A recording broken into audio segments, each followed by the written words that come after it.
Very good morning बच्चों। मैं Sanjay Rajput MGCI के डिजिटल लर्निंग प्लेटफॉर्म पे पुनः आपका स्वागत करता हूं। आज हम एक आखिरी चैप्टर डिस्कस करने वाले हैं जिसका नाम है एंटोमोलॉजी या कीट विज्ञान, जिसके IMP क्वेश्चन सीरीज में हम IMP क्वेश्चंस यहां आज डिस्कस करने वाले हैं। तो आज की IMP क्वेश्चन सीरीज में एंटोमोलॉजी या कीट विज्ञान को हम क्या करने वाले हैं, डिस्कस करने वाले हैं।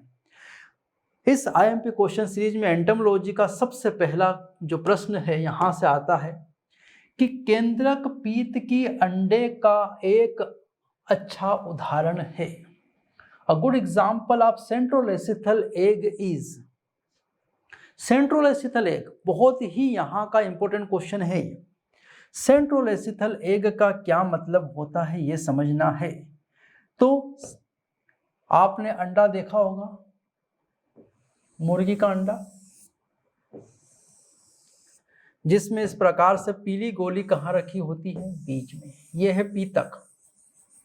क्या नाम दिया इसको, पीतक।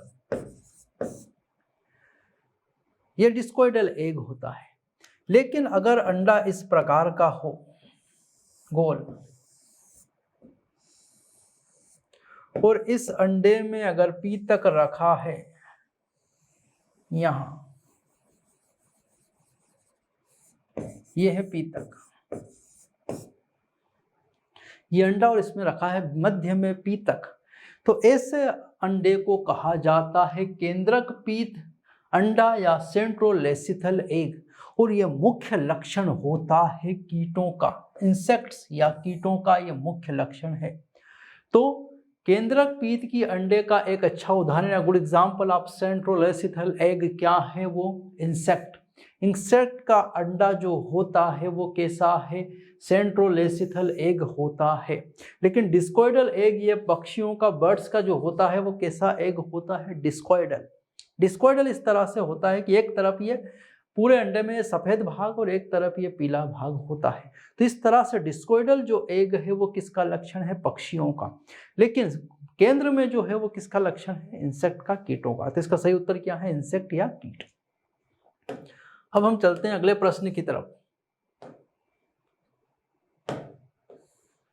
प्रश्न बहुत बड़ा है लेकिन बहुत ही आसान है, और यही इसी प्रकार के प्रश्न PAT में आने के इस बार 100% चांस है। तो यहां से देखते हैं, मधुमक्खी की बात कर रहे हैं। मधुमक्खियों से संबंधित सही कथन चुने। मधुमक्खी को ध्यान में रख के आपको सही कथन चुनना है। Select the correct statement regarding Honey बीज। हनी बीज के रिस्पेक्ट में आपको आंसर चूज करना है। यहां से रानी मक्खी और श्रमिक मक्खियां निषेचित अंडों से विकसित होती है और लैंगिक रूप से मादाएं होती हैं। रानी मक्खी और श्रमिक मक्खियां निषेचित अंडों से विकसित होती है और लैंगिक रूप से मादाएं होती है, सही बात है। Queen bee and worker bees are developed from fertilised egg. तो हनी बी 2 टाइप्स के एग प्रोड्यूस करती है, फर्टिलाइज्ड एग और अनफर्टिलाइज्ड एग। अनफर्टिलाइज्ड एग अनिषेचित अंडों से नर या ड्रोन प्रोड्यूस होते हैं, और फर्टिलाइज्ड एग से निषेचित अंडों से रानी और वर्कर या श्रमिक प्रोड्यूस होते हैं, बनते हैं। इसका मतलब ये उत्तर, तो ये ऑप्शन तो सही है।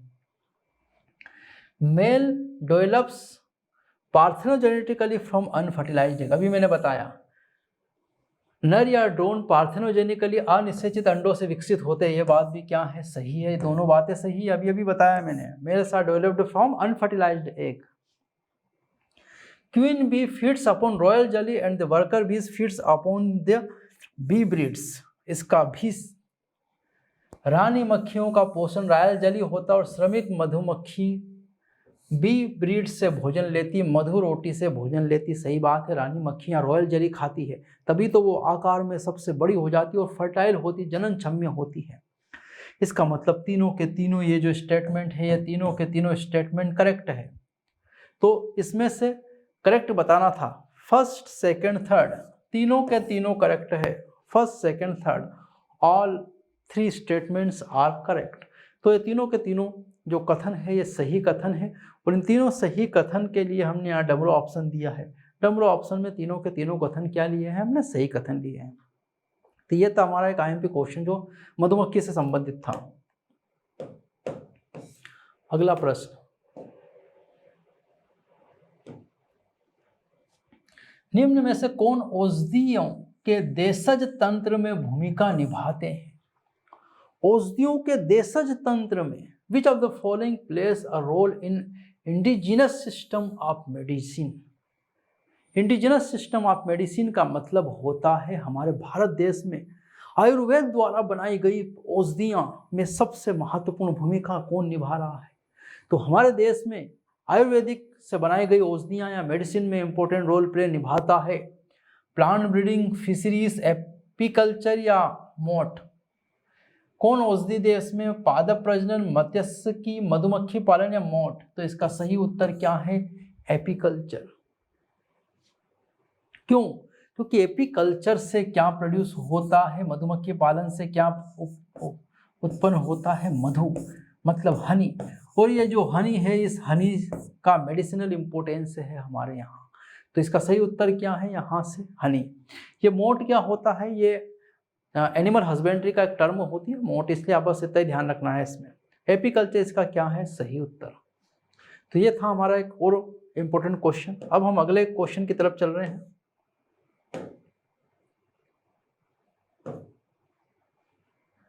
निम्न में से कौन से बिंदु सफलतापूर्वक मधुमक्खी पालन के लिए महत्वपूर्ण है? मधुमक्खी पालन, एपीकल्चर।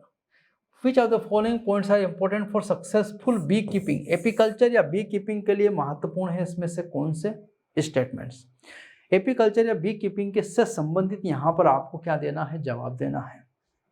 देखते हैं इन सारे ऑप्शन को पढ़कर। एपीकल्चर से संबंधित है मधुमक्खी के स्वभाव व प्रकृति का ज्ञान होना, सही बात है। मधुमक्खी का पालन करने के लिए knowledge of the nature and habit of the bees, हमको उस मधुमक्खी का नेचर याद होना चाहिए। कहीं वो ऐसा तो नहीं है कि एग्रेसिव हो, जैसे एपिस डोर्सेटा शहद तो बहुत बनाती लेकिन एग्रेसिव, उसका पालन कर पाना संभव नहीं है। तो हमको उसका हैबिटेट देखना, कहाँ वो अपना छत्ता बनाती है, कितना मधु इकट्ठा करती है, और वो कहीं एग्रेसिव तो नहीं है, वो कोई गुस्सेल वाली तो नहीं है, काटने वाली तो नहीं है। तो पहली बात तो सही है। मधुमक्खी के छत्ते को रखने के लिए उपयुक्त स्थान का चयन, selection of suitable location for keeping the bee hives. जब हम मधुमक्खी का पालन करते हैं तो एक बॉक्स बनाते हैं लकड़ी का, उसके अंदर हम आर्टिफिशियल हाइव बनाते हैं, रानी छोड़ते हैं, रानी मक्खी को छोड़ते हैं, पर उस बॉक्स को हमको ऐसी जगह रखना होता है, उपयुक्त स्थान का चयन करना होता है जहाँ पर ज़्यादा से ज़्यादा फ्लावरिंग प्लांट्स हो, और वो फ्लावरिंग प्लांट्स में भी सनफ्लावर, कुकुरबिटेसी फैमिली के होना चाहिए, रोज होना चाहिए, जहाँ से ज़्यादा मधुमक्खियाँ नेक्टर ला सके। वो जो नेक्टर लाएगी उस नेक्टर से ही वो क्या बनाएगी? मधु या हनी का प्रिपरेशन करेगी। तो ये बात भी सही है। तीसरा, विभिन्न मौसमों के दौरान मधुमक्खी के छत्ते का प्रबंधन, management of bee hives during different seasons. हमको मौसमों को कभी ध्यान रखना है। बारिश का मौसम है, गर्मी के मौसम में आप वो बक्स रख के आ गए धूप में, मधुमक्खी क्या तो शहद बनाएगी और क्या तो वहाँ जीवित रहेगी। इसलिए हमको मौसम का भी ध्यान रखना है कि जब मौसम गर्मी का है तो छत्ते को ऐसी व्यवस्थित जगह रखे जहाँ ठंडा रहे, वो पेड़ की छाँव में रहे। मौसम ठंड का है तो थोड़ा गर्मी वाली जगह पर रहे, खुले में रहे वो। तो इन सब चीज़ों का आपको ध्यान रखना पड़ता है मधुमक्खी पालन में, मतलब ये भी सही है। विभिन्न मौसम के दौरान मधुमक्खी के छत्ते का प्रबंधन, चयनित जनकों के बीच संकरण, cross hybridisation among the selected parents, cross hybridisation among the selected parents, चयनित जनकों के बीच संकरण। तो मधुमक्खी पालन में हम कहाँ हाइब्रिडाइजेशन की बात करें, संकरण की बात कर रहे हैं। हमको तो केवल मधु या शहद चाहिए, और मधुमक्खी एक ही बार में क्या करती है? नेचुरल फ्लाइट करती है। तो चौथे पॉइंट का कोई औचित्य यहाँ नजर नहीं आ रहा हमको मधुमक्खी पालन में। तो ये पॉइंट गलत है, बाकी के तीनों क्या है? सही है। इसका मतलब ऐसा ढूंढो यहाँ पर, फर्स्ट थर्ड फोर्थ आ गया और सेकंड ही गायब है, ये उत्तर तो हो नहीं सकता। सेकंड और फोर्थ ये भी नहीं हो सकता, फोर्थ आ गया। First second third correct, first and third, second गायब, मतलब ये भी गलत है। तो सही उत्तर क्या है यहाँ का? थर्ड। फर्स्ट सेकंड थर्ड तीनों स्टेटमेंट सही है, बाकी का चौथा स्टेटमेंट क्या है? गलत। मधुमक्खी पालन, एपीकल्चर, बी कीपिंग से संबंधित बात कर रहे हैं यहाँ पर हम। तो अब हम चलते हैं अगले प्रश्न की तरफ।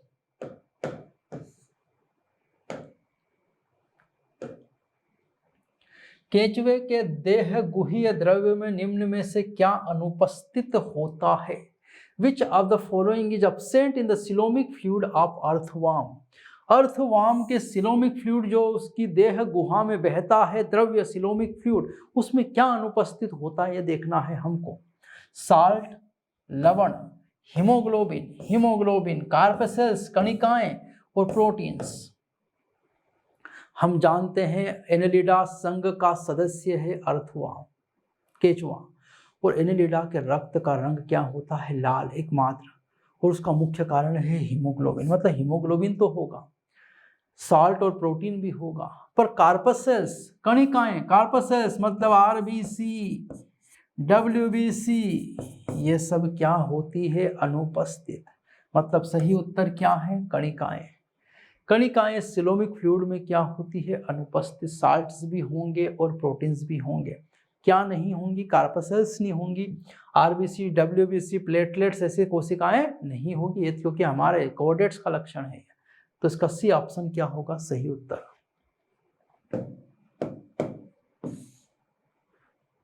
अगला प्रश्न देख रहे हैं अब। केंचुए के कंकाल नहीं होता।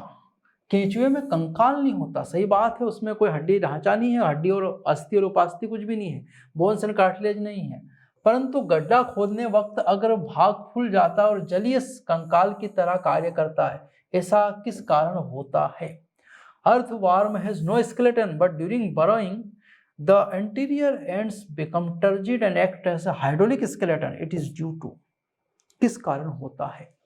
तो हम ये पढ़ भी चुके हैं कि इस अर्थवर्म में कोई स्केलेटन सिस्टम तो नहीं होता, लेकिन इसके अंदर भरा हुआ द्रव्य जिसे सिलोमिक द्रव्य कहा जाता है, यही इसका क्या बनाता है? अंतकंकाल। मैंने ये भी बताया जैसा गुब्बारा है और गुब्बारे में हवा नहीं है तो गुब्बारा में कोई आकार नहीं होता, पर यदि उसमें हवा या पानी भर दें हम तो उसका एक आकार बन जाता है, और वो आकार प्रदान कर रहा है यहाँ अर्थवर्म में कौन प्रदान कर रहा है? सिलोमिक फ्लूइड या देह गुहा द्रव्य। और इसी द्रव्य के कारण वो एंटीरियर भाग जिसे हम यहाँ का फॉल्स सेगमेंट भी कहते हैं, कूट खंड भी कहा जाता है, जिससे वो गड्ढा खोदता है, पहला खंड जो कूट खंड है उससे वो गड्ढा खोदता है, वो किसके कारण है? सिलोमिक फ्लूइड या देह गुहा द्रव्य के कारण होता है। तो इसका सही उत्तर क्या है? सिलोमिक फ्लूइड या देह गुहा द्रव्य। अगला, सामान्य काकरोच के लिए इनमें से क्या सही है? सामान्यतः काकरोच के लिए इसमें क्या सही है? ये जब प्रश्न इतने बड़े, देखो इतने सारे प्रश्न एक साथ इतने बड़े बड़े नहीं आएंगे, पर कुछ 2-4 प्रश्न जो आते हैं इतने बड़े देख कर ही हम ढेर हो जाते हैं, पढ़ते ही नहीं उनको, जबकि वो सरल होते हैं, यही समझाना चाह रहा हूं मैं। विच of the following is correct for the common cockroach? Cockroach के लिए सही उत्तर ढूंढना है। मालपेजन नलिकाएं उत्सर्जी अंग है जो वृहद कोलन से बाहर निकलती है। Malpighian tubules are the excretory organ projected out from the colon. तो हम जानते हैं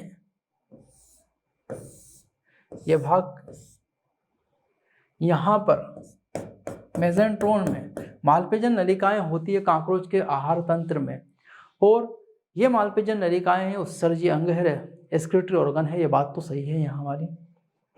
और भी सही ढूंढते हैं, अभी इस निष्कर्ष पे नहीं जाएंगे हम। Oxygen transported by haemoglobin in blood. हम जानते हैं काकरोच में रक्त में हीमोग्लोबिन होता ही नहीं, तो ऑक्सीजन कहाँ से वो कैरी करेगा रक्त? ये तो हो ही नहीं सकता। Nitrogenous excretory product is urea. नहीं, यूरिक अम्ल है, यूरिक एसिड है यहाँ का एक्सक्रीटरी ऑर्गन, किसका? काकरोच का। मतलब ये उत्तर भी गलत है। The food is ground by mandibles and gizzard. जबड़े और गिजार्ड में भोजन को पीसा जाता है काकरोच में। तो देखो यहां पर ये मालपेजन ट्यूब्यूल्स, ये उत्तर यहां से 2 उत्तर सही लग रहे हैं अपने को। एक तो ये उत्तर भी सही लग रहा है, food is grounded by mandibles and gizzard. जबड़े और गिजार्ड में फूड को क्या किया जा रहा है? चबाया जा रहा है। तो मैंडिबल भी चबाने का काम करते हैं, जबड़े में है, और गिजार्ड भोजन को पीसती है, तो दोनों पीसने का काम करते हैं। ये बात थोड़ी सही लग रही है। तो 2 उत्तर सही है, लेकिन इसमें एक बात है Malpighian tubules are excretory organs projected out from the colon, जबकि कोलन से नहीं होते, प्रोजेक्टेड आउट होते हैं। यहाँ इलियम, यहाँ कोलन, इधर आती है कोलन, इलियम और ये कोलन, ये मेजेंट्रोन से आउट होते हैं। मेजेंट्रोन के पोस्टीरियर एंड, पश्च सिरे से मेजेंट्रोन के निकलते हैं। इसका मतलब कोलन वाला मामला गड़बड़ है यहाँ। तो दोनों उत्तर में से ज्यादा सही उत्तर क्या है? भोजन मैंडिबल व पेशनी द्वारा पीसा जाता है। पेशनी जिसे गिजाड़, जिसे चक्की भी कहा जाता है। तो ज्यादा सही उत्तर कौन सा है? डमरू उत्तर हमारा सही उत्तर है, करेक्ट आंसर है। The food is grounded by mandibles and गिजार्ड्स।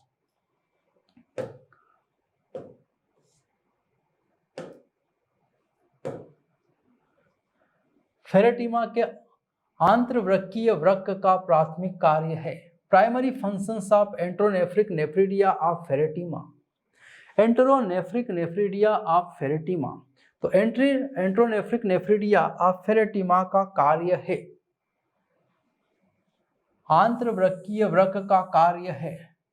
Nephridia उत्सर्जी अंग होता है। नेफ्रिडिया हम जानते हैं क्या है, उत्सर्जी अंग एनेलिडा का।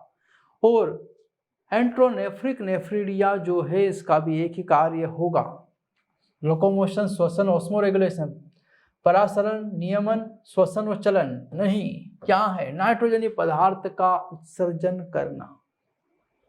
नेफ्रिडिया उत्सर्जी अंग है, भले वो एंट्रोनेफ्रिक नेफ्रिडिया हो, ये उत्सर्जी अंग है और उत्सर्जी अंग का एक ही कार्य होता है, उत्सर्जी पदार्थ को शरीर से बाहर निकालना। ये शरीर से उत्सर्जी पदार्थ को क्या करता है? बाहर निकालता है।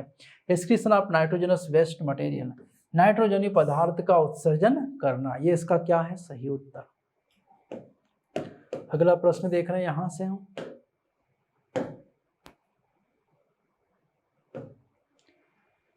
सही जोड़ी मिलाई है। किसके किस प्रकार के यहां पर मुखांग होते हैं? सबसे पहले देख रहे हैं हम काटने व चबाने वाले मुखांग, cutting and chewing type. Cutting and chewing type mouth parts जो होते हैं वो सिल्कवॉर्म, सिल्कवॉर्म के हो सकते हैं, cutting and chewing type. Piercing and sucking type leg insect. भेदने व चूसने वाले मुखांग किसके होते हैं? लाख कीट के, रेशम कीट। लेपिंग एंड सकिंग टाइप होते हैं मधुमक्खी के। और हाउस फ्लाई के स्पंजी टाइप होते हैं। ये सब पढ़ चुके हैं मुखांग हम। तो कटिंग एंड चेविंग टाइप मुखांग काटने और चबाने वाले, जैसे हम सेवफल को, पूरा सेवफल लेते हैं, काटते और पीछे ले जाकर चबाते, काटने और चबाने वाले। पियर्सिंग एंड सकिंग, जैसे इंजेक्शन लगाता है डॉक्टर, उसका इंजेक्टर जो इंजेक्शन लगाता है वो पियर्स करता है और फिर पीछे से इंजेक्शन की हैंडल को खींचता है जिसमें दवाई आती है, सकिंग, वो leg insect. Lapping and sucking, चाटने और चूसने वाले, तो जैसा हम आइसक्रीम खाते हैं, चाटते भी और चूसते भी हैं, उस तरह के मुखांग होते हैं किसके? हनीबी के। और स्पंजी, सिर्फ ये स्पंज टाइप होते हैं, सोख लेते हैं, ऐसे मुखांग होते हैं हाउस फ्लाई के। अब हम यहां से सही देखते हैं इन चारों उत्तर में, ए बी सी डी में।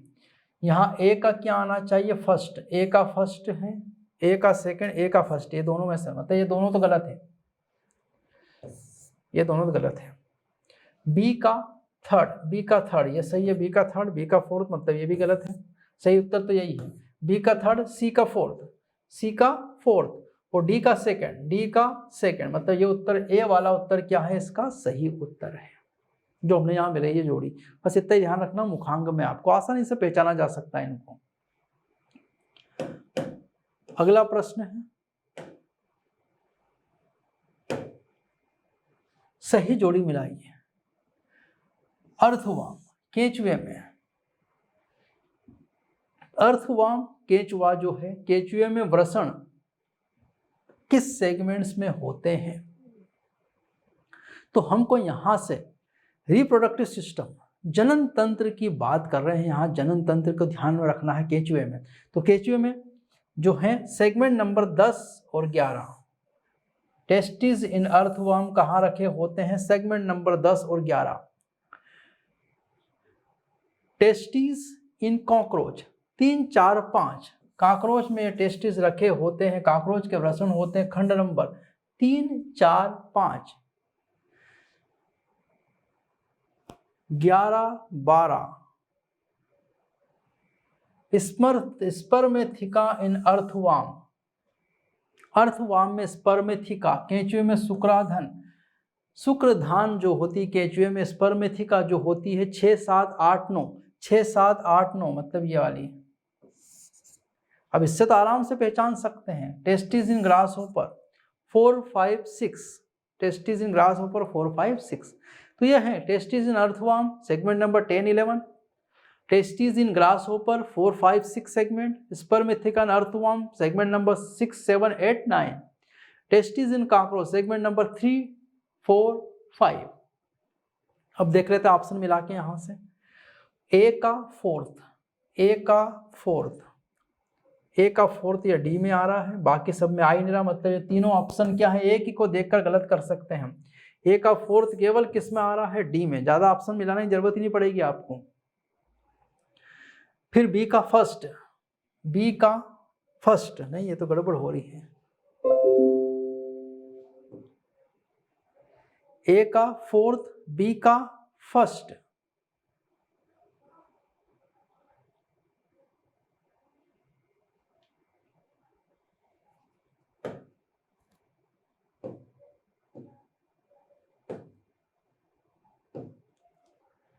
यहां से फिर से मिलाते हैं हम इसको। ए का फोर्थ, बी का फर्स्ट, बी का क्या है फर्स्ट, सी का थर्ड, सी का थर्ड सही है, और टेस्टिस इन कॉकरोच का सेकेंड सही है, यहां पर ये इधर है। तो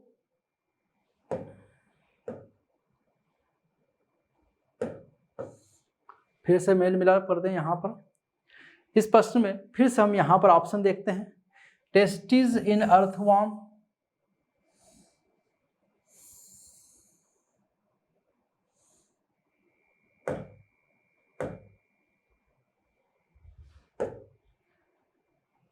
टेस्टिस इन अर्थवार्म, जब हम इस प्रश्न को देख रहे हैं, यहां मिलान कर रहे हैं, जोड़ी मिला रहे हैं यहां पर। टेस्टिस इन अर्थवार्म केंचुए में वृषण खंड नंबर 10, 11 में होते हैं, ये हमको मालूम है। स्पर्मेथिका इन अर्थवार्म होती है सेगमेंट नंबर 6, 7, 8, 9। फिर टेस्टिस इन ग्रासहोपर होते हैं सेगमेंट नंबर 3, 4, 5, और टेस्टिस इन कॉकरोच होते हैं सेगमेंट नंबर 4, 5, 6। इस तरह से जोड़ा है। केंचुए में वृषण खंड नंबर 10, 11, टिड्डे में वृषण खंड नंबर 3, 4, 5, केंचुए में शुक्रदान खंड नंबर 6, 9, 6, 7, 8, 9, और कॉकरोच में वृषण खंड नंबर 4 और 5 और 6 में। अब ऐसा इसमें से ऑप्शन हम देख लेते हैं कौन सा ऑप्शन है। इसमें से यहाँ ऑप्शन आता है फर्स्ट, ए का फोर्थ, ए का क्या आ रहा है फोर्थ, ए का फोर्थ देखते हैं, ए का सेकंड, ए का फर्स्ट, ए का सेकंड, ए का फोर्थ, मतलब डी ऑप्शन सही है। तो ऑप्शन पूरी तरह से क्या है गलत, क्योंकि 100% श्योर है हम कि टेस्टिस इन अर्थवार्म क्या होंगे सेगमेंट नंबर 10 और 11 में ही रहते हैं। बी का फर्स्ट, बी का फर्स्ट लगाया, ये भी सही है। सी का थर्ड, सी का थर्ड, ये भी सही है। और डी का सेकंड, डी का सेकंड, ये भी सही है। मतलब हमारी जोड़ी है जो हमने जमाई है, जोड़ी क्या है सही। तो इसका सही उत्तर क्या होगा, डमरू होगा। डमरू इसका क्या रहेगा सही उत्तर। आप तो एक से ही पहचान सकते हो, एक जैसा ऑप्शन केवल एक ही में था डी में, हम एक ही ऑप्शन से पहचान गए थे। किससे, testis in earthworm segment number 10, 11 दोनों सेगमेंट में होते हैं टेस्टिस, 2 पेयर्स ऑफ टेस्टिस। तो ये आंसर जो था, ये करेक्ट आंसर था किसका, क्वेश्चन नंबर 10 का। इस तरह से आपको जोड़ियां मिलाने हैं, मैच द कॉलम करेक्ट करना है। तो ये हमारे क्वेश्चन थे। ये चैप्टर हमारा अब क्या हो चुका है कंप्लीट। तो ये आईएमपी क्वेश्चन सीरीज का ये आखिरी चैप्टर था, मतलब हमारा ये सिलेबस जो है आईएमपी क्वेश्चन सीरीज का वो क्या हो चुका है कंप्लीट। अच्छे से इनकी स्टडी करना है, सभी वीडियोस को आपको देखना है, सारे क्वेश्चंस को हल करना है, तो ही ये क्वेश्चन जो हैं ये कंसेप्ट बेस्ड क्वेश्चन है जो आपके पीएटी में सीधा सीधा आने के चांस हैं। थैंक यू, धन्यवाद सभी को।